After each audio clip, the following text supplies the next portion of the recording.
राधे राधे, जय माता की भक्तों। आप सभी का स्वागत करती हूँ स्पिरिचुअल ज्ञान साधना में और आप सभी से अनुरोध करती हूँ कि स्पिरिचुअल ज्ञान साधना को सब्सक्राइब कर लीजिए और बेल आइकन को प्रेस कर दीजिए ताकि आपको नई नई वीडियोस का नोटिफिकेशन। श्री गुरु चरण सरोज रज निजमन मुकुर सुधार, बरनौ रघुबर विमल जस, जो दायक फलचार। बुद्धिहीन तनु जानिके सुमिरो पवन कुमार, बल बुद्धि विद्या देव मोहि हरऊ कलेश विकार। जय माता की। राधे राधे भक्तों, कैसे हैं आप सभी लोग। आशा करते हैं आप सभी लोग हनुमान जी की कृपा से बहुत ही अच्छे होंगे। बताने के लिए कमेंट में जय माता की राधे राधे अवश्य ही लिखिएगा। प्रिय भक्तों, आज मंगलवार का दिन है और मंगलवार का दिन हनुमान जी भगवान को समर्पित होता है। आज के दिन लाल रंग के वस्त्र धारण करने चाहिए। साथ ही हनुमान जी को चोला चढ़ाना, बूंदी, लड्डू और केले का प्रसाद चढ़ाना, बंदरों को चने, केला इत्यादि खिलाना, इस प्रकार के कुछ उपाय करके हम अपने जीवन से संकटों को दूर करके हनुमान जी की कृपा के पात्र बन सकते हैं। प्रिय भक्तों, बीमारी एवं शारीरिक कष्टों को दूर करने के लिए विभिन्न प्रकार के व्रतों का उल्लेख हमारे शास्त्रों में किया गया है। मानव को मिलने वाले सुख और दुख का मूल कारण उसके पाप एवं पुण्य कर्मों का फल है। पाप कर्मों के फलस्वरूप मिलने वाले कष्टों को दूर करने एवं अपने पापों का प्रायश्चित व्रत द्वारा ही संभव है। प्रायश्चित में दान, उपवास, जप, हवन, उपासना प्रमुख है। यह सब कार्य व्रत में ही किए जाते हैं। प्रायश्चित करने से पाप और रोग दोनों ही क्षीण हो जाते हैं और जीवन में आरोग्य एवं सौभाग्य की वृद्धि होती है।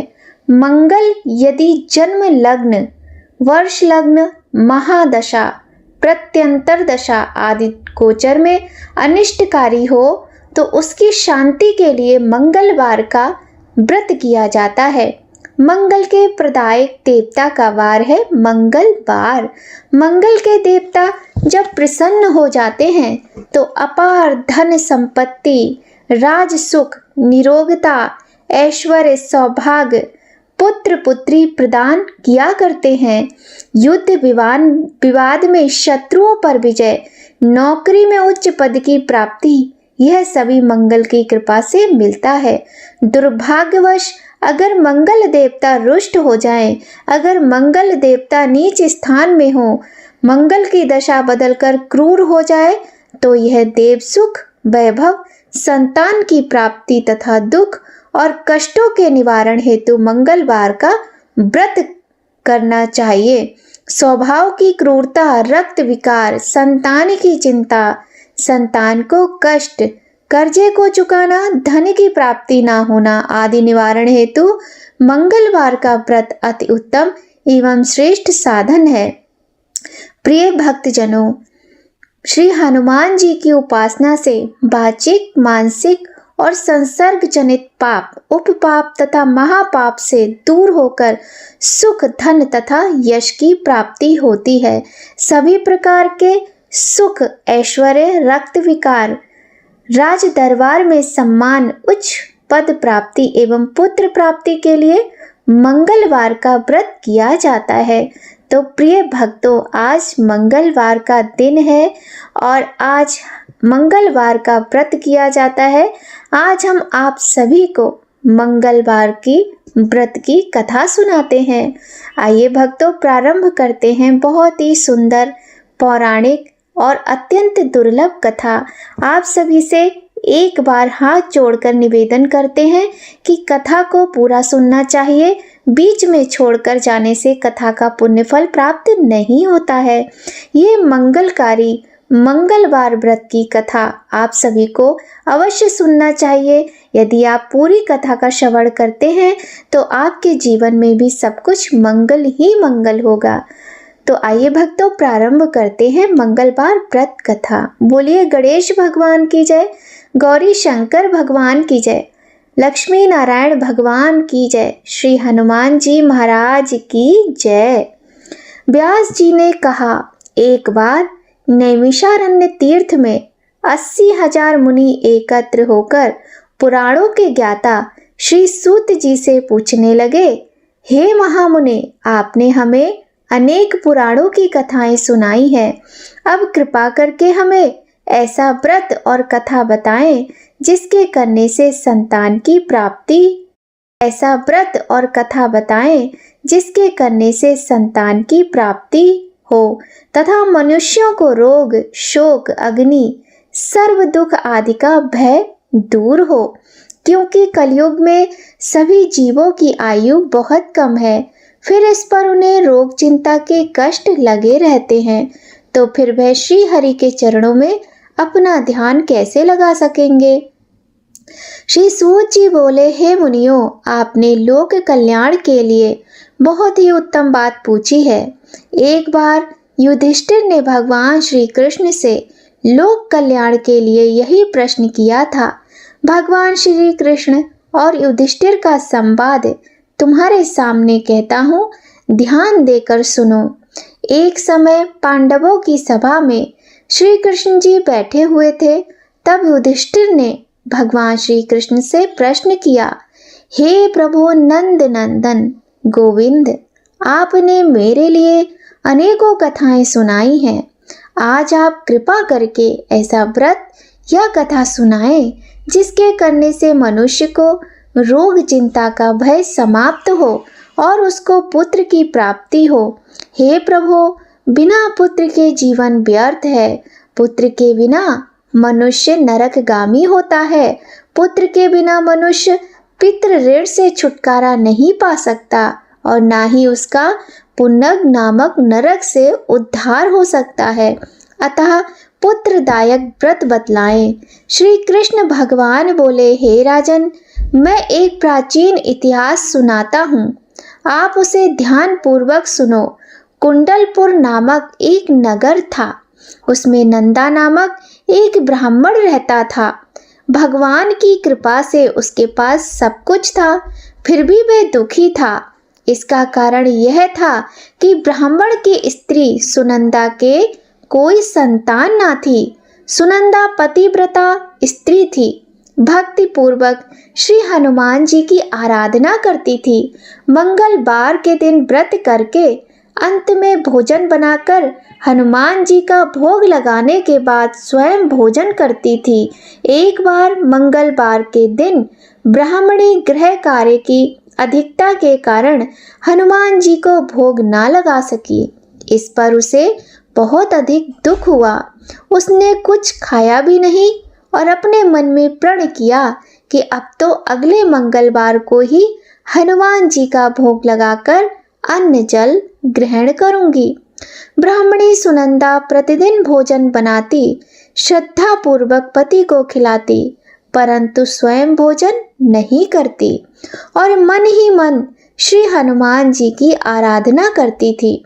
इसी प्रकार 6 दिन गुजर गए और ब्राह्मणी सुनंदा अपने निश्चय के अनुसार भूखी प्यासी निराहार रही।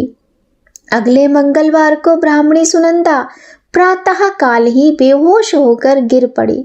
ब्राह्मणी सुनंदा की इस असीम भक्ति के प्रभाव से श्री हनुमान जी बहुत प्रसन्न हुए और प्रकट होकर बोले, सुनंदा, मैं तेरी भक्ति से प्रसन्न हूँ, तू उठ और वर मांग। सुनंदा अपने आराध्य देव श्री हनुमान जी को देखकर आनंद की अधिकता से विह्वल हो श्री हनुमान जी के चरणों में गिरकर बोली, हे प्रभु, मेरे कोई संतान नहीं है, कृपा करके मुझे संतान प्राप्ति का आशीर्वाद दीजिए, आपकी अति कृपा होगी। श्री महावीर जी बोले, तेरी इच्छा पूर्ण होगी, तेरे एक कन्या पैदा होगी, उसके अष्टांग प्रतिदिन सोना दिया करेंगे। इस प्रकार कहकर श्री महावीर जी अंतर ध्यान हो गए। ब्राह्मणी सुनंदा बहुत हर्षित हुई और सभी प्रकार अपने पति से समाचार कहा। ब्राह्मण देव कन्या का वरदान सुनकर कुछ दुखी हुए, परंतु सोना मिलने की बात सुनी तो बहुत प्रसन्न हुए। विचार किया कि ऐसी कन्या के साथ मेरी निर्धनता भी समाप्त हो जाएगी। श्री हनुमान जी की कृपा से वह ब्राह्मणी गर्भवती हुई और गर्भवती होने के बाद 10वें महीने में उसे बहुत ही सुंदर पुत्री की प्राप्ति हुई। यह बच्ची अपने पिता के घर में ठीक उसी तरह से बढ़ने लगी जिस प्रकार शुक्ल पक्ष का चंद्रमा बढ़ता है। 10वें दिन ब्राह्मण ने उस बालिका का नामकरण संस्कार कराया। उसके कुल पुरोहित ने उस बालिका का नाम रत्नावली रखा, क्योंकि यह कन्या सोना प्रदान किया करती थी। इस कन्या ने पूर्व जन्म में बड़े ही विधान से मंगल देव का व्रत किया था। रत्नावली का अष्टांग बहुत सा सोना देता था। उस सोने से नंदा ब्राह्मण बहुत ही धनवान हो गया। अब ब्राह्मणी भी बहुत अभिमान करने लगी थी। समय बीतता गया। अब रत्नावली 10 वर्ष की हो चली थी। एक दिन जब नंदा ब्राह्मण प्रसन्न चित्त था, तब सुनंदा ने अपने पति से कहा, मेरी पुत्री रत्नावली विवाह के योग्य हो गई है, अतः आप कोई सुंदर तथा योग्य वर देखकर इसका विवाह कर दीजिए। यह सुन ब्राह्मण बोला, अभी तो रत्नावली बहुत छोटी है। तब ब्राह्मणी बोली, शास्त्रों की आज्ञा है कि कन्या 8वें वर्ष में गौरी, 9 वर्ष में रोहिणी, 10वें वर्ष में कन्या, इसके पश्चात रजस्वला हो जाती है। गौरी के दान से पाताल लोक की प्राप्ति होती है, रोहिणी के दान से वैकुंठ लोक की प्राप्ति होती है और कन्या के दान से इंद्रलोक में सुखों की प्राप्ति होती है। अगर हे पतिदेव रजस्वला दान किया जाता है तो घोर नरक की प्राप्ति होती है। इस पर ब्राह्मण बोला, अभी तो रत्नावली मात्र 10 ही वर्ष की है। मैंने तो 16 साल की कन्याओं के विवाह कराए हैं, अभी जल्दी क्या है। तब ब्राह्मणी सुनंदा बोली, आपको तो लोभ अधिक हो गया है। शास्त्रों में कहा गया है कि माता पिता और बड़ा भाई रजस्वला कन्या को देखते हैं तो वह अवश्य ही नरकगामी होते हैं। ब्राह्मण बोला, अच्छी बात है, कल मैं अवश्य ही योग्य वर की तलाश में अपना दूत भेजूंगा। दूसरे दिन ब्राह्मण ने अपने दूत को बुलाया और आज्ञा दी कि जैसी सुंदर मेरी कन्या है वैसा ही सुंदर वर उसके लिए तलाश करो। दूत अपने स्वामी की आज्ञा पाकर निकल पड़ा। पंपई नगर में उसने एक सुंदर लड़के को देखा। यह बालक एक ब्राह्मण परिवार का बहुत गुणवान पुत्र था। इसका नाम था सोमेश्वर। दूत ने सुंदर व गुणवान ब्राह्मण पुत्र के बारे में अपने स्वामी को पूर्ण विवरण दिया। ब्राह्मण नंदा को भी सोमेश्वर अच्छा लगा और फिर शुभ मुहूर्त में विधि पूर्वक कन्या दान करके ब्राह्मण ब्राह्मणी संतुष्ट हुए। परंतु ब्राह्मण के मन तो लोभ समाया हुआ था। उसने कन्या दान तो कर दिया था, पर वह बहुत खिन्न भी था। उसने विचार किया कि रत्नावली तो अब चली जाएगी और मुझे इससे जो सोना मिलता था अब नहीं मिल पाएगा। मेरे पास जो धन था कुछ तो इसके विवाह में खर्च हो गया और जो शेष बचा है वह भी कुछ दिनों में समाप्त हो जाएगा। मैंने तो इसका विवाह करके बहुत बड़ी भूल की है। अब कोई ऐसा उपाय करो कि रत्नावली मेरे घर में ही बनी रहे, अपनी ससुराल न जावे। लोभ रूपी राक्षस ब्राह्मण के मस्तिष्क पर छाता जा रहा था। रात भर अपनी शैया पर बेचैनी से करवटें बदलते बदलते उसने एक बहुत क्रूर निर्णय लिया। उसने विचार किया कि जब रत्नावली को लेकर उसका पति सोमेश्वर अपने घर के लिए जाएगा तो वह मार्ग में छिपकर सोमेश्वर का वध कर देगा और अपनी लड़की को अपने घर ले आवेगा, जिससे नियमित रूप से उसे सोना भी मिलता रहेगा और समाज का कोई मनुष्य उसे दोष भी नहीं दे सकेगा। प्रातःकाल हुआ तो नंदा और सुनंदा ने अपने जमाई तथा पुत्री को बहुत सारा धन देकर विदा किया। सोमेश्वर अपनी पत्नी रत्नावली को लेकर ससुराल से अपने घर की तरफ चल पड़ा। ब्राह्मण नंदा महालोभ के वशीभूत हो अपनी मति खो चुका था। पाप पुण्य को उसे विचार ही न रहा था। अपने भयानक व क्रूर निर्णय को कार्य रूप देने के लिए उसने अपने दूत को मार्ग में अपने जमाई का वध करने के लिए भेज दिया था, ताकि रत्नावली से प्राप्त होने वाला सोना उसे मिलता रहे और वो कभी निर्धन ना हो। ब्राह्मण के दूत ने अपने स्वामी की आज्ञा का पालन करते हुए उसके जमाई सोमेश्वर का मार्ग में ही वध कर दिया।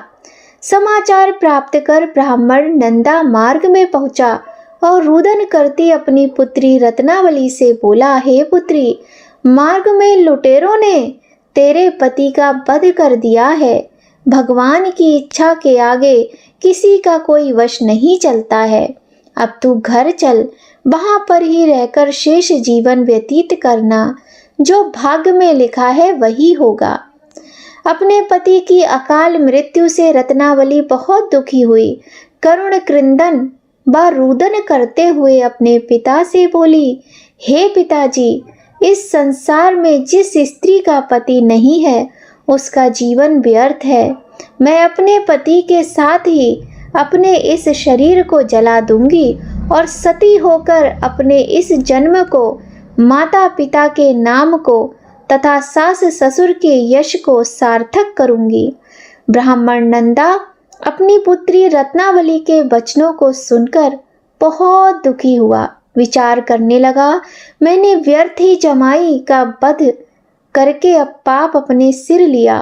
रत्नावली तो उसके पीछे अपने प्राण तक देने को तैयार है। मेरा तो दोनों तरफ से मरण हो गया। धन तो अब मिलेगा नहीं। जमाई वध के पाप के फलस्वरूप यम यातना भी भुगतनी पड़ेगी। यह सोचकर वह बहुत खिन्न हुआ। सोमेश्वर की चिता बनाई गई। रत्नावली सती होने की इच्छा से अपने पति का सिर अपनी गोद में रखकर चिता में बैठ गई। जैसे ही सोमेश्वर की चिता को अग्नि लगाई गई, वैसे ही प्रसन्न हो मंगलदेव वहां प्रकट हुए और बोले, हे रत्नावली, मैं तेरी पति भक्ति से बहुत प्रसन्न हूँ, तू वर मांग। रत्नावली ने अपने पति का जीवन दान मांगा। तब मंगलदेव बोले, रत्नावली, तेरा पति तो अजर अमर है, ये महाविद्वान भी होगा और इसके अतिरिक्त तेरी जो इच्छा हो वर मांग। तब रत्नावली बोली, हे ग्रहों के स्वामी, यदि आप मुझ पर प्रसन्न हैं कि तो मुझे ये वरदान दीजिए कि जो भी मनुष्य मंगलवार के दिन प्रातःकाल लाल पुष्प लाल चंदन से पूजा करके आपका स्मरण करे, उसको रोग व्याधि ना हो, स्वजनों का कभी वियोग ना हो, सर्प अग्नि तथा शत्रुओं का भय ना रहे। जो स्त्री मंगलवार का व्रत करे वह कभी विधवा ना हो। मंगलदेव तथास्तु कहकर अंतर ध्यान हो गए। सोमेश्वर मंगलदेव की कृपा से जीवित हो उठा। रत्नावली अपने पति को पुनः पाकर बहुत ही प्रसन्न हुई और मंगलदेव का व्रत प्रत्येक मंगलवार को करके व्रतराज और मंगलदेव की कृपा से इस लोक में सुख ऐश्वर्य को भोगते हुए अंत में अपने पति के साथ स्वर्ग लोक को गई। बोलिए मंगलदेव भगवान की जय। बोलिए श्री हनुमान जी भगवान की जय। हे मंगलदेव भगवान, हे हनुमान जी महाराज, जो भी इस कथा को सुने, पढ़े, व्रत करे, उसके सुहाग को सदा अमर रखना, उसकी रोगों से मुक्ति करना, शत्रुओं से उसको सदैव रक्षित रखना और उसकी सभी मनोकामनाओं को पूर्ण करके अन्न धन सुख संपत्ति वैभव यश पुत्र आदि की प्राप्ति कराना। आइए भक्तों, अब हम आपको मंगलवार व्रत की दूसरी कथा सुनाते हैं। इस प्रकार से है ये कथा। ऋषि नगर में केशव दत्त ब्राह्मण अपनी पत्नी अंजलि के साथ रहता था। केशव दत्त के घर में धन संपत्ति की कोई कमी नहीं थी। नगर में सभी केशव दत्त का सम्मान करते थे, लेकिन केशव दत्त संतान न होने से चिंतित रहता था। दोनों पति पत्नी प्रति मंगलवार को मंदिर में जाकर हनुमान जी की पूजा करते थे। विधिवत मंगलवार का व्रत करते हुए उन्हें कई वर्ष बीत गए। ब्राह्मण बहुत निराश हो गया, लेकिन उसने व्रत करना नहीं छोड़ा। कुछ दिनों के बाद केशव दत्त हनुमान जी की पूजा करने के लिए जंगल में चला गया और उसकी पत्नी अंजलि घर में रहकर मंगलवार का व्रत करने लगी। दोनों पति पत्नी पुत्र प्राप्ति के लिए मंगलवार का विधिवत व्रत करने लगे।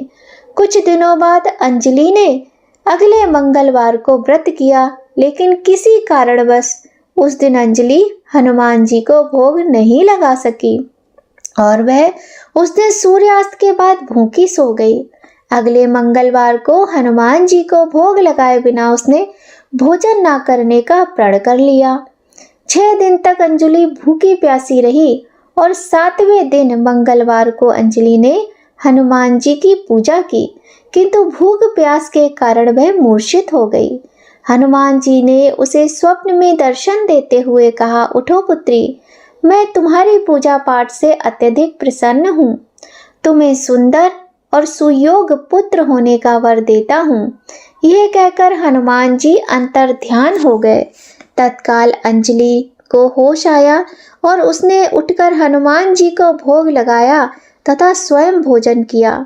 हनुमान जी की अनुकंपा से अंजलि ने एक सुंदर शिशु को जन्म दिया। मंगलवार को जन्म लेने के कारण उस बच्चे का नाम मंगल प्रसाद रखा गया। कुछ दिनों बाद अंजलि का पति केशव दत्त घर लौट आया। उसने मंगल को देखा तो अंजलि से पूछा, यह सुंदर बच्चा किसका है? अंजलि ने खुश होते हुए हनुमान जी के दर्शन देने और पुत्र प्राप्त होने का वरदान देने की सारी कथा सुना दी, किंतु केशव दत्त को उसकी बातों पर विश्वास नहीं हुआ।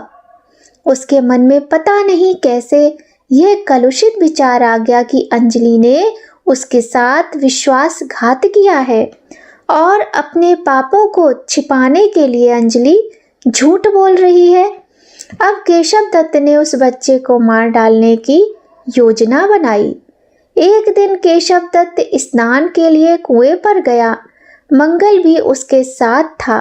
केशव दत्त ने अवसर देखकर मंगल को कुएं में फेंक दिया और घर आकर बहाना बना दिया कि मंगल तो कुएं पर मेरे पास पहुंचा ही नहीं।